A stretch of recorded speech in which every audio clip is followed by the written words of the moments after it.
قسموں سے پرہیز کرنا چاہیے۔ اب وہ کہتے ہیں جی اگر اپنے پریمکا کی قسم نہ کھائیں تو وہ ناراض ہو جائے، اگر پریمکا اپنے پریمی کی قسم نہ کھائے تو پریمی ناراض، کیوں ہمیں تم سے محبت نہیں؟ گویا کہ دیکھیں جس سے جتنی اہم محبت ہوتی ہے آدمی اسی کی قسم کھاتا ہے، گویا یہ لوگ ایک دوسرے کی قسم کھا کے اللہ سے محبت ان کو نہیں ہے۔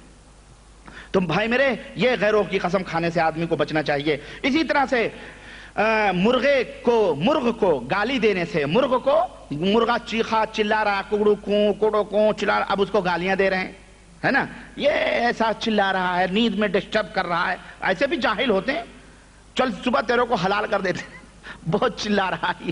تو یہ گالی گلوج مرغ کو دینے سے اللہ کے رسول صلی اللہ علیہ وسلم نے منع فرمایا، حرام ہے یہ، اس سے بھی زبان کی حفاظت کرنی چاہیے۔ اسی طرح زمانے کو گالی دینے سے، آپ کے اوپر کوئی مصیبت آئی، یار زمانہ ہی ہے ایسا ہے، زمانہ خراب ہے، زمانہ ایسا، یعنی ماں بہن سب نکال لیتے ہیں زمانے کے ساتھ، وقت ہی ہمارا سالہ سالی سب کہہ لیتے ہیں، وقت ایسے ہی ہے ہمارا خراب ہے، میں کیا آپ کو بتاؤں، آپ لوگ جانتے ہوں گے اسی سماج میں۔ تو یہ زبان کی حفاظت کرنا ان چیزوں سے۔ اسی طرح سے ہواؤں کو گالی دینے سے، ہے نا، بات میں کہہ دیتے ہیں یہ عجیب طرح سے چل رہی ہے، فلانی عجیب طرح سے چل رہی ہے، ڈھکانی عجیب طرح سے چل رہی ہے، گالی دے کے کہتے ہیں۔ ہواؤں کو گالی دینے سے اللہ کے رسول صلی اللہ علیہ وسلم نے منع فرمایا ہے، اس سے زبان کی حفاظت کرنا۔ اسی طرح سے بخار کو گالی دینے سے اللہ کے رسول صلی اللہ علیہ وسلم نے منع فرمایا ہے کہ کب بخار آ گیا، بخار کو گالی گلوچ بک رہے ہیں، یہ حرام ہے اسلام کے اندر، اس سے زبان کی حفاظت کرنا۔ اسی طرح جھوٹی گواہی دینے سے زبان کی حفاظت کرنا، جھوٹی گواہی دینا حرام ہے اسلام کے اندر، گواہی۔ اسی طرح سے کسی کو کوئی چیز دے کر کے اس کے احسان جتانے سے زبان کی حفاظت کرنا، کسی کو آپ نے ایک پیپسی پلا دی، کسی کو آپ نے کھانا کھلا دیا، کسی کو آپ نے کوئی قلم گفٹ اور ہدیے میں دے دیا، کسی کو آپ نے کچھ دے دیا، کسی کو آپ نے کچھ یعنی کوئی ہدیہ تحفہ دے دیا، اب اس کے اوپر ہاں بھول گئے ہم نے تم کو یہ دیا تھا، دیکھو ہم نے تو یہ دیا تھا، تم نے کیا دیا، ہم نے یہ کیا تو تم نے کیا، یہ احسان کر کے وہ احسان جتلانا، اس سے اپنے زبانوں کی حفاظت کرنا۔ اسی طرح سے سانسوں کو گالی دینا، جو سانس آتی اور جاتی ہے اس کو گالی دینا، اس سے بھی زبانوں کو حفاظت کرنا، اس کے گالی دینے سے زبانوں کو بچانا۔ اسی طرح سے فاسق و فاجر، مبتدع، بدعتی اور منافقوں کو اپنے آپ کو ان کا سردار اور آقا کہنا، یا یہ فلانے سید ہیں، یعنی سید من سے یعنی عربی کا سید بھائی، یا آپ وہ سید خاندانی نہیں میں کہنا چاہتا ہوں، میں نہیں کہہ رہا ہوں وہ میں سید یہ عربی میں جو کہتے ہیں جیسے مسٹر کے معنی میں جو ہے سر، یعنی ان کو آقا کہنا، ان کو اپنا بہت بڑا، ان کو بڑے معظم اور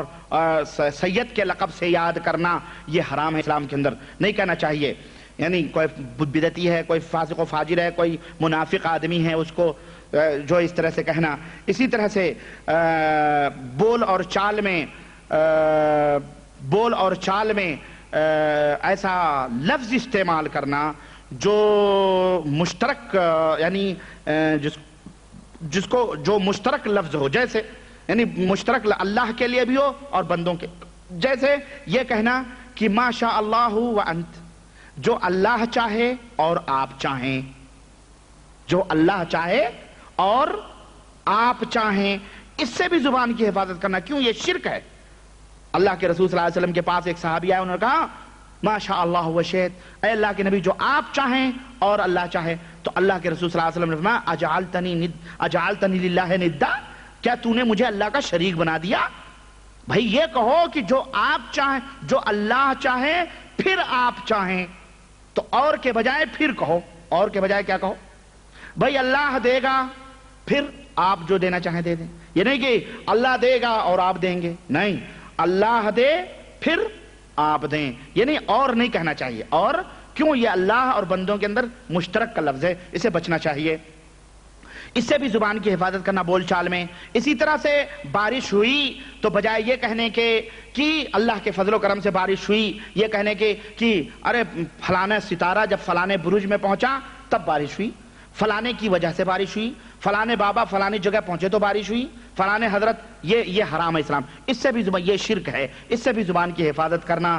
اسی طرح سے کھانے وغیرہ کو عیب لگانا، کھانا کیسا بھی ہے اس کی برائی کرنا یا اس میں عیب لگانا، اس میں یہ ہے اس میں یہ ہے، اب وہ کوئی چکھ وک رہا ہے کھانا تو اس میں یہ کہہ سکتا ہے کہ بھائی اس میں دال میں نمک زیادہ ہے یا نمک کم ہے، یہ عیب نہیں، لیکن کھانا وانا کھا لیا، پیٹ بھر گیا تو اب کھانے کی برائی، ایسا تھا ویسا تھا. اور زیادہ تر یہ پارٹیوں میں چلتی ہے اور اس میں لوگ ملوث ہیں، خاص طور سے 11ویں اور 12ویں میں زیادہ چلتی ہے یہ چیزیں. نہیں، اس کا خاص اہتمام ہوتا ہے. عقیقے حقوقوں کو لوگ، عقیقہ ہے، قربانی ہے، اس میں تیز وز نمک ہو جائے نا، سب عقیدت محبت میں کھا لیتے ہیں. لیکن یہ برسی ورسی جو منائی جاتی ہے، تیجے، دوئم، 40ویں، ستے پتے اور یہ کھچڑے پچڑے جو چلتے ہیں، حلوے مانڈے، اس میں خوب نمک ومک دیکھا جاتا ہے.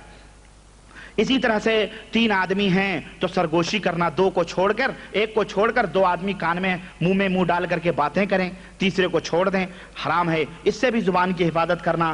اسی طرح سے مسجدوں کے اندر کوئی چیز آپ کی غائب ہو گئی کہاں، اور آپ مسجد میں اعلان کر رہے ہیں آ کر کے کہ بھائیو میری بکری غائب ہو گئی. ہمیں بکری غائب ہوئی بھیا تو مسجد میں کیوں ڈھونڈنے آ، باہر جا کے کھیتوں تو میں ڈھونڈو، مسجد میں آ کے آپ اعلان کریں کہ ہماری بکری غائب ہو گئی ہے، تو یہ جائز نہیں ہے. اس سے بھی زبان کی حفاظت کرنا. اسی طرح سے اللہ کے علاوہ کسی اور کو مدد کے لیے یا فلانے حجویری المدد، یا خواجہ غریب النواز المدد، یا فلانے پیر پکن پان پٹن، یا برہنہ پیر المدد، یا ہٹیلے شاہ المدد، یا فلانے کھٹیلے شاہ، یا کھوتے شاہ، یا دنیا بھر کا جو چلتا ہے، ان تمام لوگوں کو مدد کے لیے پکارنا، یا غوث پاک المدد، یا بابا خواجہ بندہ کے سدراز المدد، یہ تمام سب چیزیں. اس سے بھی زبان کی حفاظت کرنا، اس سے بھی زبان کی حفاظت کرنا. اللہ کے علاوہ غیروں سے مدد طلب کرنے سے بھی زبان کی حفاظت کرنا. تو میرے عزیزوں، اور یہ چند باتیں ہیں جن سے کہ زبان کی حفاظت ضروری ہے، سمجھ رہے ہیں؟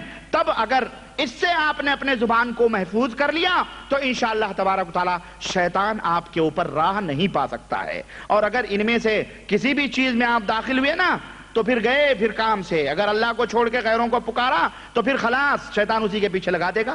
یا آپ نے 2 آدمی بیٹھے، 1 آدمی بیٹھا ہوا، 2 آدمی آپس میں بات کر رہے ہیں، تیسرے کے دل میں شیطان آ جائے گا اور کہے گا دیکھ تیرے خلاف مارنے کے لیے یہ لوگ پلان بنا رہے ہیں، تیرے کو مار ڈالیں گے. اب وہ بھیڑ پڑا، جھگڑا ہو گیا، بھائی تم دونوں کیا باتیں کر رہے ہو، خزر پزر لگائے. بعض لوگ ہوتے ہیں 3 ساتھی سفر کر رہے ہیں تو بجائے ایک کے ساتھ بات نہیں کرتے، 2 خزر پزر لگائے رہے. یہ حرام ہے. اس سے یہ تمام شیطان، بہرحال یہ وہ طریقے ہیں جو اللہ کے رسول صلی اللہ علیہ وسلم نے، یہ وہ راستے ہیں، دروازے ہیں جو اللہ کے نبی صلی اللہ علیہ وسلم نے ہمیں بتلائے ہیں کہ ان دروازوں سے شیطان تمہارے اندر داخل ہو سکتا ہے. 18واں تدبیری طریقہ کیا ہے شیطان سے بچنے کا؟ اپنے پیٹ کی حفاظت کرنا. آپ نے آنکھوں کی حفاظت دیکھ لی، سن لی، اور زبان کی حفاظت. اس پیٹ کی بھی نا، یہ پیٹ نہ ہوتا تو بھینٹ نہ ہوتی، لوگ کہتے ہیں، ہے نہیں؟ یہ پیٹ، یہ جہنم کا کندہ، یہ کبھی نہیں بھرے گا آدمی کا. اس کی وجہ سے آدمی بہت کچھ کرتا ہے. اس پیٹ کی بھی حفاظت کرنا. اس پیٹ کی حفاظت کس طرح سے کرنا؟ چنانچہ میں آپ کو بتاؤں، اللہ کے رسول صلی اللہ علیہ وسلم نے اس تعلق سے بہت ساری تعلیمات ہمارے سامنے رکھی ہیں. اس پیٹ کی حفاظت اس طرح سے کرنا کہ سود کھانے سے اس پیٹ کو بچانا. اس پیٹ کے اندر کوئی ایسا لقمہ نہیں جانا چاہیے جو سود یا حرام کا ہو، سود خوری کا ہو. اس سے آپ اپنے آپ کو بچانا چاہیے.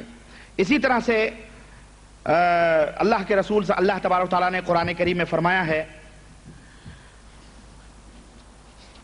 وہ آیت کریمہ اللہ کے رسول صلی اللہ تبارک و تعالیٰ نے فرمایا کلوا من طیبات ما رزقناکم، اے لوگو جو پاک اور حلال چیزیں ہیں جو ہم نے تمہیں روزی دی ہیں وہ کھاؤ. وہ اپنے پیٹ میں حلال اور پاک چیزیں اپنے پیٹ کے اندر ڈالو اور حرام چیزوں سے تم پرہیز کرو.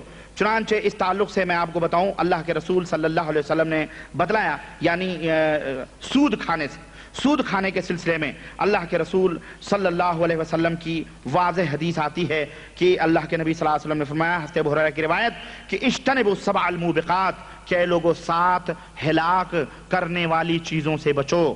7 ہلاک کرنے والی چیزیں، ان سے بچو. انہوں نے کہا، صحابہ نے، یا رسول اللہ ما ہن، وہ کیا ہیں؟ تو آپ صلی اللہ علیہ وسلم نے فرمایا، 1 انگلیوں پہ گنو آپ لوگ. 1 اللہ وحدہ لا شریک کے ذات شرک کرنا، یہ آدمی کو ہلاک اور برباد کر دیتا ہے.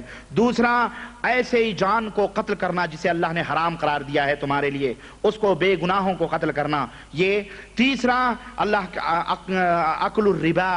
اکل الربا، سود کا کھانا. چوتھا، یتیم کے مال کو کھانا. 5واں، لڑائی کے دن پیٹ پھیر کے بھاگنا. 6واں، پاک باز اور مومنہ عورتوں کے اوپر تہمت لگانا، الزام لگانا۔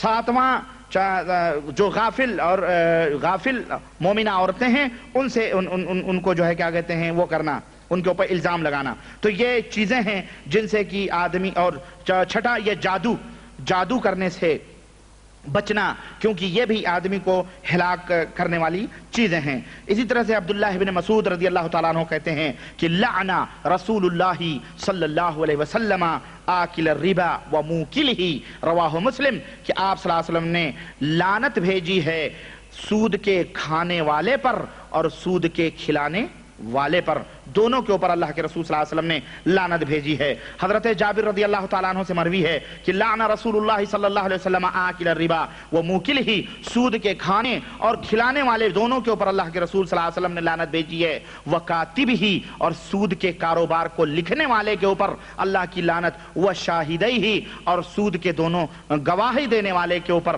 اس کے اوپر بھی اللہ کے رسول صلی اللہ علیہ وسلم نے لعنت بھیجی ہے۔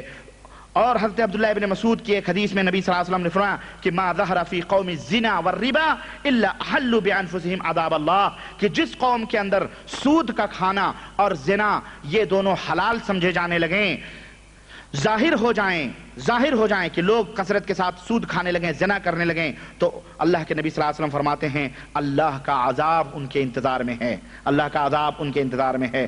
اور اسی طرح سے مسند احمد کی روایت میں حضرت کعب الاحبار رضی اللہ تعالیٰ سے مروی کہتے ہیں کہ لأن أزني 33 زنیہ احب الی من آکل درہم ربا، کہتے ہیں کہ میں 33 دفعہ زنا کرنا پسند کرتا ہوں ایک درہم کے سود کھانے سے۔ 33 دفعہ زنا کر لینا یہ میرے نزدیک زیادہ بہتر ہے ایک درہم کے سود کھانے سے۔ یعلم اللہ انی اکلتہ حین اکلتہ ربا، اللہ جانتا ہے جس وقت میں سود کو کھاتا ہوں۔ اسی طرح سے اس تعلق سے بہت ساری روایات میرے عزیزوں، میرے دوستوں ہیں، اور میں کیا بتاؤں آپ کو۔ غرض کہنے کا مطلب یہ ہے کہ اپنے پیٹ کو سود خوری سے بچانا، اور آج کثیر تعداد میں لوگ اس کے اندر ملوث ہیں۔ اگر بعض لوگ یہ کہتے ہیں ہم سود نہیں کھاتے ہیں، تو میرے بھائی آپ نہیں کھاتے ہیں تو سودی کاروبار تو کر رہے ہیں، سود کے کاروبار کے لکھنے والے کا تعاون کر رہے ہیں، آپ اس کے اوپر جو گواہی دے رہے ہیں اس کا بھی تعاون کر رہے ہیں، یہ تمام کے تمام سب حرام چیزیں ہیں۔ بعض لوگ کہتے ہیں کہ پھر ہم اس دنیا کے اندر جیئیں ہی نہیں، پیسے ہم کہاں رکھیں، یہ ہے وہ ہے۔ میں کہتا ہوں کہ آج تمہارے پاس جتنے پیسے نا، 1 لاکھ 2 لاکھ کا ایک چیک اپنی جیب میں رکھ لو، خلاص، ایک چیک کہیں بھی جا کے بھنا لو، یا 1 لاکھ 2 لاکھ کتنا ہوگا تمہارے پاس میرے بھائی؟ پہلے زمانے میں اتنے سونے ہوتے تھے صحابہ کے پاس، اس کو سل کے ہتھوڑوں سے توڑے جاتے تھے، آج تو وہ تمہارے پاس نصیب نہیں ہے۔ تو عزیزو، سودی کاروبار سے بہتر یہ ہے کہ آدمی کو اللہ تبارک و تعالیٰ نے اگر کچھ دیا ہے تو وہ زمینیں خرید لے، زمینیں خرید کے ڈال دے، باؤنڈری گرا دے، کل کو وہ بینکوں سے بھی زیادہ نفع اس کے اندر ملتا ہے۔ اس کے علاوہ اور بھی بہت سے طریقے ہیں سود سے بچنے کے لیے، لیکن بندے مومن سود کا ایک درہم بھی کھانا اپنے لیے گوارا نہ کرے۔ اس کے اور بھی طریقے ہیں، وہ طریقے آپ اپنائیں جو جائز ہیں اور حلال ہیں۔ ان سود سے بچیں، چاہے وہ کوئی اسلامی بینک کے نام پہ دیتا ہو اور چاہے وہ کافری بینک کے نام پہ دیتا ہو، ہرگز یہ مسلمان کے لیے جائز نہیں ہے، یہ حلال حرام ہے یہ۔ اسی طرح سے پیٹ کو سود خوری سے بچانا، اسی طرح پیٹ کو رشوت سے بھی بچانا۔ رشوت کا نام آج کل کے زمانے میں لوگوں نے تحفہ رکھا ہوا ہے کہ یہ رشوت تحفہ ہے، اور اس کے اندر ہمارے ملک اس کے اندر ملوث ہیں رشوت۔ اور جو کافر ہیں وہ تو خیر کافر ہی ہیں، وہ تو جہنم میں جائیں گی ہیں۔ جناب علی، ہمارے ملک جو جہاں مسلمان ہیں رہتے بستے ہیں، ایک مسلمانوں کا خون چوسنے سے وہ بات نہیں آتے، ہر قدم پہ رشوت۔ یہاں تک کہ اگر آپ عدالت میں جاتے ہیں، نام پکارنے والا بھی نام پکارے گا اسی صورت میں جب آپ اس کو 2 روپے پہلے دے دیں گے۔